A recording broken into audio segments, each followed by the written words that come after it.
Pete Doherty has welcomed documentarian Louis Theroux into his quaint Normandy home for a look inside his new, almost unrecognizable, live for his latest BBC Two series. In it, the Libertines frontman opens up about his wayward past, from his drug-fueled antics to his wild love life. The Can't Stand Me Now hitmaker, 44, resides in rural France with his wife and Puta Madre's bandmate Katya Davidos, and their 6-month-old daughter, Billy May. While he is now mostly sober, having given up drugs for good in late 2019, there is no denying his rock and roll life solely has had a lasting and detrimental effect on his health, as he tells Louis, "You are looking at a very sick man. I've battered it, haven't I? I've effing caned it. The heroin and the crack. I surrendered to that, and then it was cocaine and the smoking and the alcohol, and now it's cheese and the saucisson, and the sugar in the tea." By 2002, the band's album Up the Bracket had turned them into mainstream indie stars, but less than 2 years later, Pete got kicked out of the band for abandoning rehab amid a spiraling drug addiction. Years of turbulence followed, from an explosive relationship with Kate Moss to a string of arrests and failed rehab stays and the tragic drug deaths of some of those closest to him. The episode, as part of the Louis Theroux Interviews series, touches on his troubled social circle from his stardom heyday, as Pete is forced to respond to accusations over Marc Blanc's suspicious death in 2006. Ahead of the anticipated interview airing tonight, we take a look at the saddening shock deaths of those close to him that prompted his exit from the spotlight and what happened with his turbulent relationship with legendary model Kate Moss. Kate Moss. The unlikely couple met in January 2005 at Kate's 31st birthday party and had planned to marry in the summer of 2007. Pete famously drew a picture of them using his own blood, which sold for £5,000. But their split was an acrimonious one, with the star accusing his ex of burning his beloved teddy panty, claims she has never responded to. Their separation was all over the press, with Kate telling the Mirror, "I wish I'd never met him. He's a user in every sense of the word." Glastonbury 2007 was the last time they stepped out together, however he claimed to have clandestine meetings with the model. In Pete's 2022 memoir, he noted that there wasn't one specific incident that finished the relationship. Then in 2012, when Kate was married to The Kills star Jamie Hintz, Pete claimed she called him out of the blue to make peace and check on his welfare. "I got a call which came as a surprise as we haven't exchanged a word since it ended. And believe me, it ended nastily," he told the Daily Mail. "But she was friendly and just asked me what I was up to. She wanted to know why I hadn't written any songs recently and whether I was still taking drugs. She told me that despite everything that had happened between us, she was still rooting for me, and that was nice. It means a lot to me to know that." Also in his 2022 memoir, he recalled the phone call in Paris, where she called out of the blue. He said the only thing he could think of to say was to ask, "Have you still got the tattoo?" Meanwhile, Pete fathered a son, Astiel, 20, with Liam Gallagher's ex Lisa Moorish in 2003 and a daughter with South African model Lindy Hinkston in 2011. In his memoir in 2022, Pete reflected, "We, Kate, were attracted to each other. I really loved her, and I knew she loved me. There was just all this messiness in between us, with all her chaos and my chaos. Sometimes we just needed to see each other.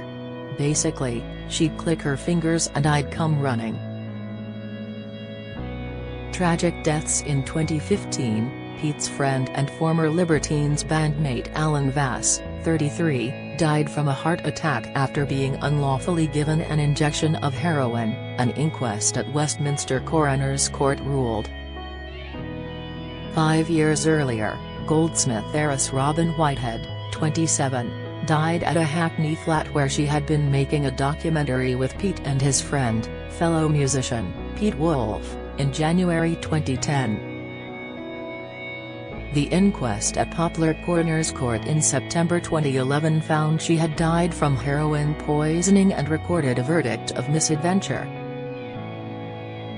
As a result of the investigation, Pete was sentenced to 6 months in jail for possession of cocaine. In 2006, Mark Blanco fell from the balcony of a flat in Whitechapel, East London after rowing with people inside. Pete was caught leaving the scene on CCTV as Blanco lay dying on the pavement. Pete denied any involvement in his death and said he ran away because he was in possession of drugs. He told NME, "I can understand it does look dodgy. How ashamed do you think I am that I stepped over the body and legged it down the street? The film footage made me feel sick to the stomach. Completely ashamed. Stepping over a dying man. I was on bail at the time. I had pockets full of drugs." The coroner ruled out suicide and ordered the Metropolitan Police to reopen the investigation, but in 2011 the CPS ruled that there was insufficient evidence to charge anyone in relation to his death. Asked about the tragedies he has been associated with, Pete told The Guardian in 2019, "I wasn't even in the King country when Alan died. I saw Robin Whitehead the night before. Mark Blanco. Well, FK knows what happened to him." Amy Winehouse. Before her tragic death from alcohol poisoning in July 2011, Amy had been good friends with Pete. But in 2012 he claimed they'd actually been lovers but said it ended badly. "This is difficult for me to admit. But, yes, it's true. Amy and I were lovers," he told the Mail on Sunday. "I loved her then and, well, I still do today. But towards the end, as only lovers can, she became quite mean and cruel to me. She didn't suffer fools. And believe me, she had a mean right hook. Drugs and rehab." In his early days in London, Pete has told how he funded his addiction by working as a gay prostitute. In Libertine's biography, Kids in Riot, he said, "I was working in a bar, selling drugs, working on a building site, writing poetry in the graveyard shift at the King's Head, and I was king off old queens for like £20. Adding to the shocking tale, he told how he stole from one rich punter at his posh Mews house in Chelsea. He continued, "Right old King Badger he was.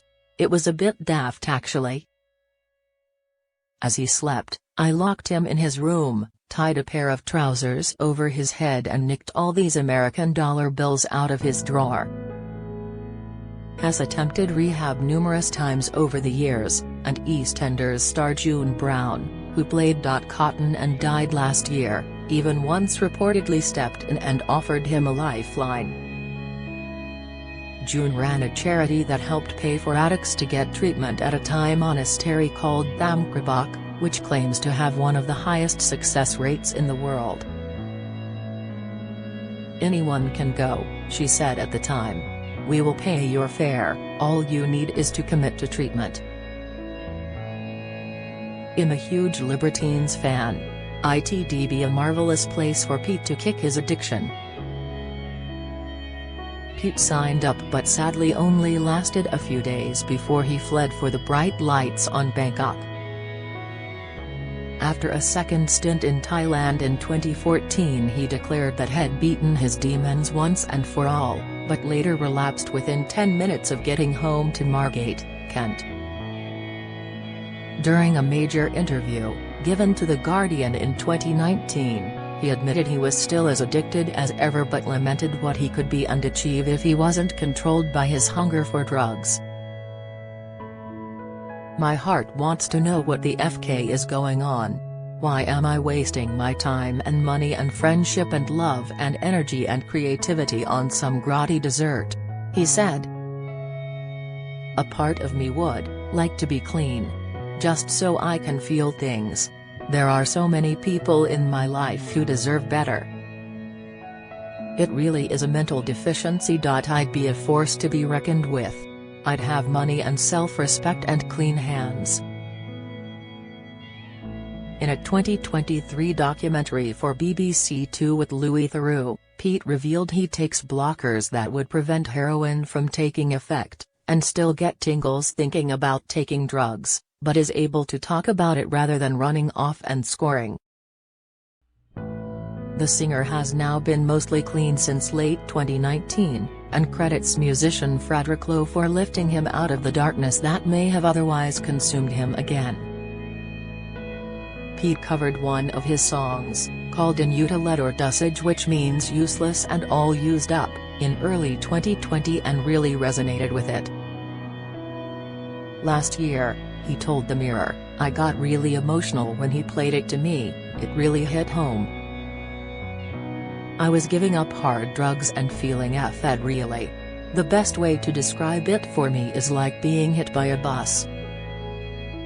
It's still a bit of a struggle, but the obsession does lift and it's getting easier. But at the time it hadn't quite lifted and it was really tough." Pete admitted that he feels amazed he's even alive, let alone still clean, after more than 2 years. Louis Theroux interviews Pete Doherty is on BBC iPlayer and BBC Two at 9 p.m. tonight. Follow Mirror Celebs on Snapchat, Instagram, Twitter, Facebook, YouTube and Threads.